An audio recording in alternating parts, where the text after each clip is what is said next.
So everyone, today we're going to be joined with someone who has done over £7 million selling on Amazon, and we're going to listen to all the words of wisdom, and even me myself, we're going to learn something today, and you're going to get the advice from someone who's done these types of numbers on how you can potentially get to this level with Amazon FBA, specifically through private label, which is launching your own brand. Stay to the end as we've got a surprise for you as to what is coming to the university in the next few months. My name is Michael. I'm a 7-figure Amazon seller. I started on Amazon FBA in 2015.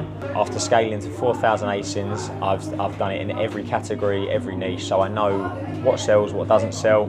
I've sold over 500,000 units in sales since 2015, and I've done over 7 million in sales since starting. So how comes you started with private label rather than, obviously a lot of people start with arbitrage and wholesale maybe? How comes you just did private label to start with? So I originally did start with wholesale. We did originally start going to the trade fairs and so forth, which I think you do. The model of private label we eventually wanted to do just because we felt we had more control. We wanted to brand it ourselves, have control over the products. Don't get me wrong, we've had many hurdles, but it's been very rewarding in the long run. Yeah, so obviously you did wholesale and then private label. In terms of private label then, how much would you say is the best amount of capital to start with? Obviously a lot of guys watching this, maybe they're like students, they've got maybe 1.5K, 2K. So how would you recommend that they play it out if they were to start Amazon again?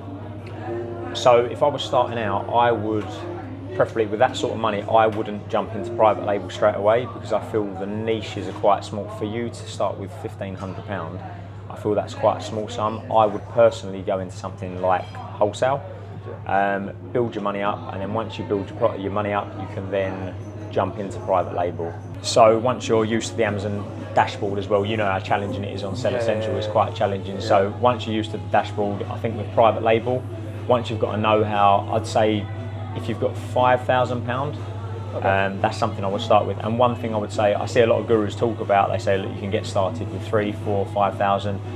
What I think is quite misleading a lot of times, they do not say about insurance you need, cover you need. This is missed a lot of times, and this is something obviously you can delve into. We will delve into at a later date, but yeah, that's something. £5,000 I would say is a good ballpark figure.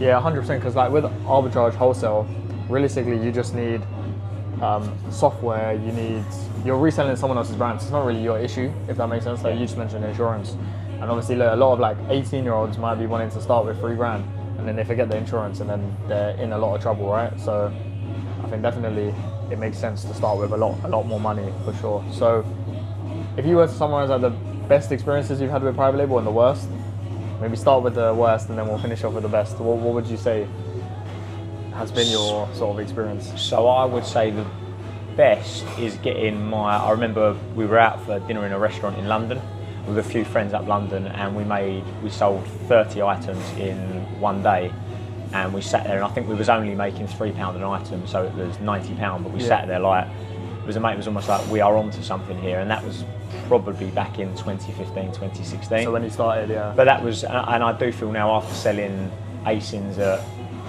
400 in a day, 500 in a day, I really do believe that even when you do launch a new product, it is more enjoyable because you get so used to the sales volume. Yeah. I feel like when you launch something, for example, if you launched a toothbrush, for example, as soon as you make one sale of that, you then get that buzz, I can do it again. It's worked, Yeah, you feel like something's worked. Whereas, don't get me wrong, I think 100, 200 a day is absolutely amazing, but I think you never lose the buzz to just keep wanting to launch new products. Yeah, launch new products. Like when you launch something new, you use the same blueprint. Like would you say you have the same like sort of methodology every time you launch something? So it kind of just becomes like fun because you're like, let's just try this, let's try that, let's try this. Yeah, so I would say I actually think the blueprint has changed quite heavily in the last year. I think with the introduction of AI, I think that has really changed how to do Amazon. I think it's helped Amazon sellers, but I think the gap is going to become big if you're not using it. I really do believe the gap with sellers. What for mainly for AI, would you say? Just the listings, and I know Jungle Scout, Helium 10, a lot of these have incorporated this side of things. They've also incorporated tools for TikTok, but I think you've got to there's so many opportunities now that I think you've just got to make sure you are grabbing it with both hands, especially with where we can do with AI now with the listings, and they tell you how to list keywords and so forth. But you said about, just circling back, you said about my worst, the worst thing that's happened. There's probably two things I've had We got our first warehouse, which was 600 square feet, which was a big moment. But we didn't realise when we got the warehouse it was quite cheap, and it was next to a river. It was in a river next to a floodplain. So Yeah. one day it rained very heavily back in 2020, and I remember going in there and it was underwater it was nearly a foot in wow. water, so we lost the bottom layer of stock and so forth. And that was But even during COVID as well, so yeah, it was so even worse as well. a tough year. That's Yeah. bringing me on to actually COVID. Yeah.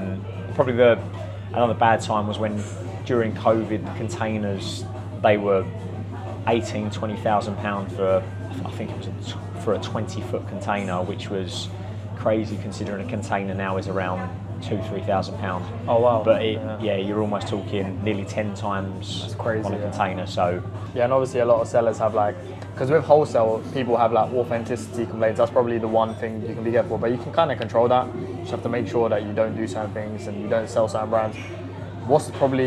Is there anything similar to that with private label that you could get like in trouble for? Because obviously it's your own brand, right? Like maybe like a customer like has a bad reaction to something, or what? Is there any sort of things that people should be aware of before starting to know that it's actually real, right? They're actually selling their own brand, so there's like full liability on them. yeah, absolutely. When I first started, the same with what most private label sellers do now. They will just get the inventory in and they think, right, that's it, I'm going to sell everything. But for example, I know supplements seems to be a boom now, but if you are ingesting something, you obviously need to have insurance, because if something goes wrong, there's obviously collateral with that. So I was a bit naive when I was younger. I used to just do things, and then I got hit with a £110,000 lawsuit through the post over a patent issue. There was a patent and we had to go through lawyers, and we got a fantastic lawyer. I'm not going to say her name, but she was one of the top in the UK for IP and trademarks, and she got us out of, I say a big hole, but I still believe to this day we were right, but we probably spent 10 grand in legal fees to get out of a £110,000 situation, but it could have been a lot worse. And after that instance, she obviously said, look, make sure you do your due diligence, make sure you insure yourself properly, you have the right people around you, and that's what we've done. So we spend a lot more on that now, but we've had to get to that point first. Yeah, so it's expensive lessons, because look, with let's say with arbitrage, you make a mistake, you lose maybe £1,000, mostly 500 quid, 300 quid. Wholesale, if you lose five grand, maybe max, like that's probably the most I've lost, 4 grand on one like order. Was like the Korean stuff, like I lost about 4 grand on the products for authenticity, right? But you're talking 10 grand, 15 grand, 20 grand, so like it's a lot more serious, right? But it's risk to reward. So like if you're gonna lose, or if the risk is that, the upscale is at least like 100 grand a month type of thing, because obviously you've seen those types of numbers, right? Like profit. I feel like with arbitrage and wholesale, you can only get to like 15, 20k to the point where you're spending so much and your margins are tight, and at that point it's like you're either safe with wholesale or you move on to something like private label, where it's basically like you can either go from there to there or you can go all the way down, right? It's very interesting. I feel like we could talk all day, right, about private label and stuff. But what would you say, if we were to summarize, and to the audience, for example, what would you say as like a step-by-step if they were to start Amazon FBA today, or even if they're already selling? Give us like an overview of what you would do to start off again, or how to get into private label, for example. First thing I would do, I think branding is key. I think if your product looks better than the rest, you're generally going to sell. I would build my capital, I was saying before, to about £5,000. I think if you're good on Amazon and you know what you're doing, you could probably do it with a lot less.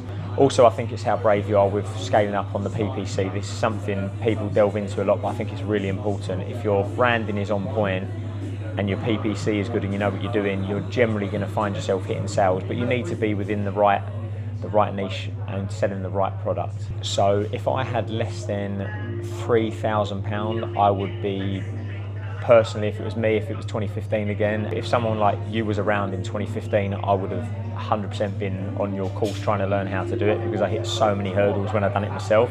I do feel you do learn along the way, but I feel now the pitfalls, Amazon is quite tough now compared to how it used to be. But I think if you got below £3,000, I'd definitely do your model.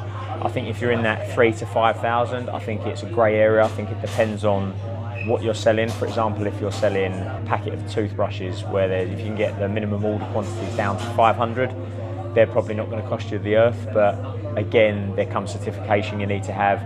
You should be getting stuff tested as well, depending on what niche you're in.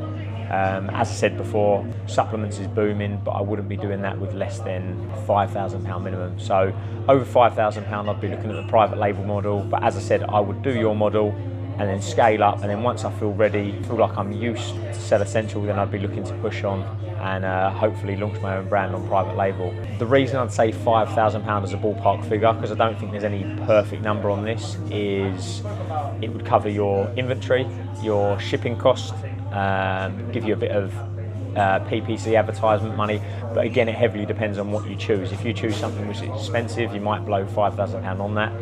So I'm giving the £5,000 as a ballpark figure, but yes, it should be covering your shipping, your inventory, getting it into Amazon, PPC, also your branding, your product packaging, your product design, pretty much everything to get you started from A to B. And again, you asked the question earlier, if I was going to do this again, what would I do? I say different, what would I do? I definitely wish I had someone to guide me. I've learned the hard way and I've got battle scars from learning the tough way, losing money, losing containers. We got a container stuck in the canal over at the Suez Canal.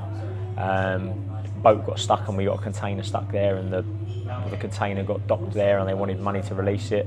This was a big live news story, so I wish I had someone to lead me down the right path and show me what to do, because I'd be a lot further. Don't get me wrong, I've done well, but I would have done probably 10 times what I've done now. So yeah, I wish I had someone guide me the right way. And for the prices of these courses now, I'd definitely invest the money and try and better myself with this. One big point on this, Amazon, how it used to be, I think even now when you try and contact Amazon, it is a nightmare. It's very hard to get in touch with people on Amazon, and that's why I think it's also nice to have someone to reach out to. If you have a trademark issue, if you have an issue with inventory, then moving inventory, at least you've got someone there who knows what they're doing. Also with the Subscribe and Save dashboard, there's so many different things. You've got A+ content, you've got the Vine reviews, and I know people briefly go over this, but to have someone help you and guide you through this, I think is invaluable for the money it costs these days. So yeah, that's the one thing I would do. I'd have someone lead me and guide me the right way. But yeah, no, it's great to hear from someone with such experience as Mike, and obviously, as he said, he'll be teaching inside of SS University as the private label mentor for you guys, which will be separate to what we're doing with online arbitrage and wholesale. This way, like I said, this is your one-stop shop to learning Amazon FBA. We've generally got everything. We've got everyone of all expertise teaching. You know the right university to be in. Once you're in, there will be so many more opportunities that will keep coming your way, like this one here. And like I said, if you want to reach these certain levels, make sure to like and subscribe, and I'll catch you all soon.